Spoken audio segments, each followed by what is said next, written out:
A paz seja com todos, da parte de Deus Pai e do Senhor Jesus Cristo. Aqui nos encontramos, felizes, agradecidos a Deus por Ele nos conceder a oportunidade de mais uma vez estarmos juntos para estudarmos a Sua Palavra. Estamos agradecidos por todos vocês que estudam conosco e que compartilham esses estudos com outras pessoas. Agradecemos a todos que são inscritos no canal Hora Tranquila no YouTube e que clicam no dedinho de joinha. Se você ainda não é inscrito, inscreva-se também no YouTube. Entre no YouTube e digite Hora Tranquila. Você vai ali encontrar o nosso canal e você clique em inscrever-se, que está em letras vermelhas e já estará inscrito. Nós queremos agradecer a vocês que nos escrevem, dizendo de onde estão acompanhando os estudos. Mandamos aqui um alô especial para Vandac Gomes, é de Bom Jesus da Vereda, em Minas Gerais. Vaneide Marques é de Queimadas, na Paraíba. Maria Márcia é de Feira de Santana, na Bahia. Regina Arpini é de Serra, no Espírito Santo. Gracineide é de Caruaru, Pernambuco. Leonice da Glória é de Caxias, no Rio de Janeiro. E todos os demais que nos escrevem, nós agradecemos e mandaremos sempre um alô para vocês. Iremos orar. Querido Deus e Pai que estás nos céus, nós te damos graças pela vida, te damos graças por este dia que estás nos concedendo e também por este momento que temos para estudar a Tua Palavra. Pedimos que o Teu Espírito Santo esteja presente conosco, nos dando entendimento, abrindo a nossa mente para que possamos compreender e colocar em prática os Teus ensinamentos em nossa vida. Pedimos, Pai, que abençoa a cada pessoa que estuda conosco a Bíblia e que está passando por momentos difíceis. Tu sabes a realidade de cada um, as necessidades que tem, a luta, os sofrimentos, os problemas. Dê vitórias, Pai, e que permaneçam firmes, confiantes em Ti, que não desanimem, porque sabemos que muito em breve nós estaremos contigo nos céus. Abençoe todos os demais que também escrevem pedindo orações. Nós confiamos em Ti, nos méritos de Jesus. Amém. Mais uma semana se passou. Já estamos aí terminando a primeira semana de agosto e ficamos agradecidos a Deus porque Ele tem nos sustentado, Ele tem nos mantido, Ele tem nos fortalecido. Mesmo em meio a lutas e problemas que nós enfrentamos, todos nós temos problemas, não são só os que nos escrevem pedindo orações, não, todos nós temos, de uma forma ou de outra, passamos por lutas, dificuldades, mas nós confiamos em Deus. Nós temos um Deus que é poderoso. No momento certo Ele vai agir. Ele vai conceder a bênção que nós precisamos em nossa vida. Nós não podemos desistir. Temos que continuar caminhando. Temos que continuar buscando em Deus a força e o poder, orando, estudando a Bíblia e dando testemunho daquilo que Deus faz por cada um de nós. Nós precisamos ser testemunhas vivas do nosso Senhor Jesus Cristo. Assim como os apóstolos foram testemunhas do que Jesus fez e da sua morte e ressurreição, assim também nós. Nós temos a palavra de Deus que foi inspirada pelo Espírito Santo e que traz detalhadamente tudo o que aconteceu no ministério de Jesus, aconteceu com os apóstolos e histórias bíblicas que nós temos para nos animar, para nos fortalecer e mostrando que Deus ele é poderoso para nos livrar de toda e qualquer situação. E Paulo, aqui no capítulo 3 de Efésios, que nós estudamos esta semana, ele vem falando exatamente sobre o mistério do Evangelho, que foi revelado agora aos gentios. Vejam, irmãos, antes do Novo Testamento, na época ainda do Antigo Testamento, até quando Jesus veio, não existia o Novo, porque foi escrito depois que Jesus voltou para os céus. O Espírito Santo inspirou alguns apóstolos, entre eles o apóstolo Paulo, e eles então escreveram, testemunhando de Jesus, e Paulo falando da sua transformação. Paulo, ele não caminhou com Jesus quando Jesus esteve aqui na terra. Paulo, ele foi para Jerusalém depois que Jesus havia já estado aqui, voltado para os céus, mas ele começou a perseguir os cristãos porque Paulo era fariseu, ele era zeloso, guardador da lei, e ele achava que os cristãos que estavam agora vivendo uma nova realidade do Evangelho, e Paulo pensava que era uma seita. E então ele começou a perseguir, e ele tinha carta, autorização dos sacerdotes para que fosse atrás dos cristãos e os levasse preso. E muitos chegaram até a ser mortos por causa da fé. E Paulo fez este trabalho. Só que Deus estava trabalhando com Paulo desde quando Estevão foi apedrejado, foi no ano 34, Paulo participou, ele ainda era chamado de Saulo, ele participou assistindo o apedrejamento de Estevão, ele consentiu com o apedrejamento de Estevão, mas ele ouviu o testemunho de Estevão, que estava vendo os céus abertos e o Filho de Deus assentado ao lado de Deus no trono. E esse testemunho de Estevão ali na hora da sua morte ficou marcando a mente de Paulo até que ele teve aquele encontro com Jesus na estrada de Damasco. E Paulo não teve como correr mais de Jesus, ele aceitou e foi o grande apóstolo que nós conhecemos. Só que Paulo, ele mesmo se dizia ser o menor dos apóstolos. Por quê? Porque Paulo, ele reconhecia que ele agiu erradamente enquanto estava no judaísmo, ele era fariseu, ele era membro do Sinédrio, ele era um homem de posição social elevada, tinha status, ele era uma autoridade. Mas agora que ele se encontrou com Jesus, ele reconheceu que ele não era ninguém, ele era o menor dos apóstolos. E é interessante, irmãos, que quando nós procuramos conhecer mais a respeito de Jesus, estudando a Bíblia, lendo o ministério de Jesus, especialmente aquela última semana em que Jesus foi para Jerusalém, entrou montado ali num jumentinho e passou aquela semana e na sexta-feira ele foi morto. Então, quando nós estudamos estes momentos da vida de Jesus, nós vemos que nós não somos ninguém.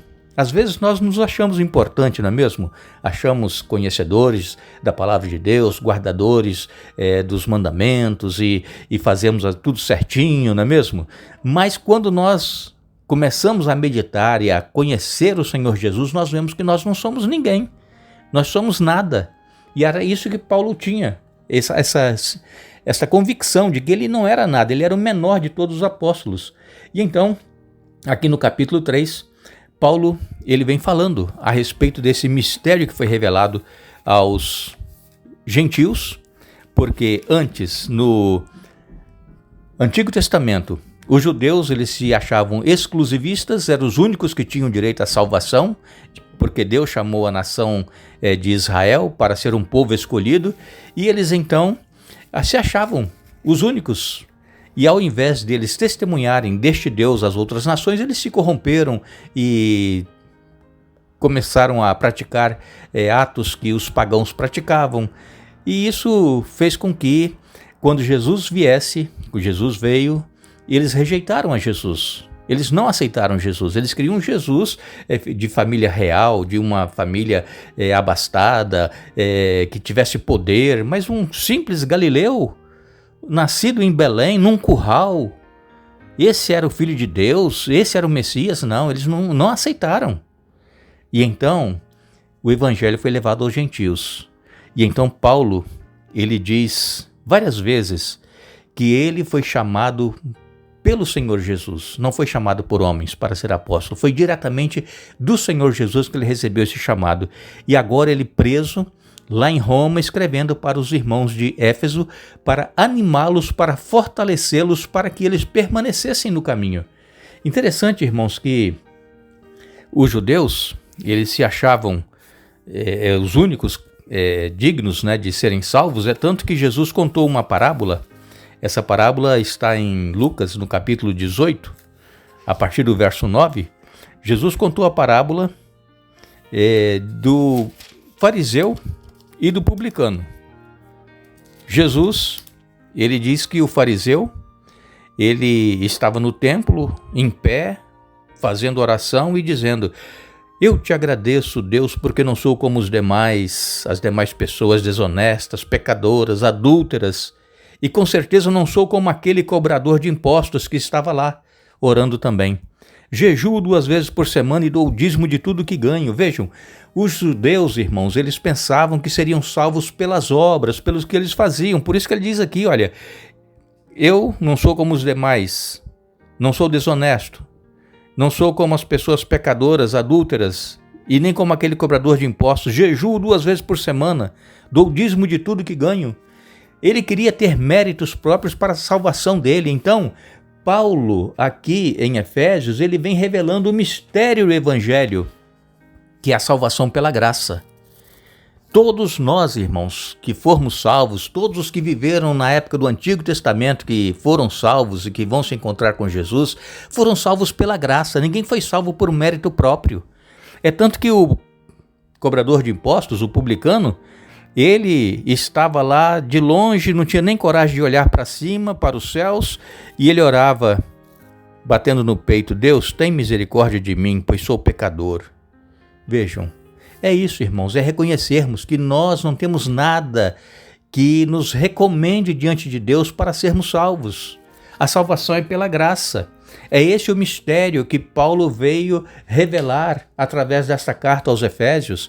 O mistério da graça de Jesus, o mistério da graça de Deus é estendido a todos. O maior pecador que nós possamos nos lembrar, a pior pessoa, ela é merecedora da graça, mas ela tem que aceitar. Se não aceitar a graça que Deus oferece, não vai ser salvo. Então nós precisamos, como cristãos, reconhecer que somos pecadores, nós não somos maiores nem melhores do que ninguém e que nós necessitamos também da graça de Deus, dos méritos de Jesus para a nossa salvação. O apóstolo Paulo mesmo escreveu em Efésios capítulo 2, nos versos 8 a 10, pela graça sois salvos mediante a fé. Isso não vem de vós, é dom de Deus, vejam. Então, pela graça nós somos salvos, não vem de nós. Você quer estar nos céus? Claro que quer, não é mesmo? Este é o nosso objetivo.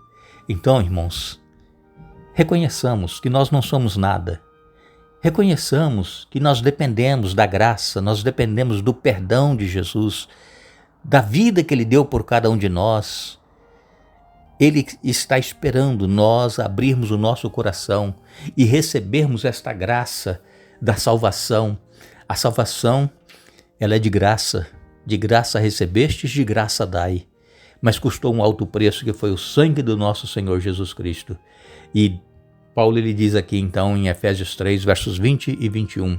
Ora, aquele que é poderoso para fazer infinitamente mais do que tudo o que pedimos ou pensamos, conforme o seu poder que opera em nós, a Ele seja a glória na igreja e em Cristo Jesus, por todas as gerações, para todos sempre.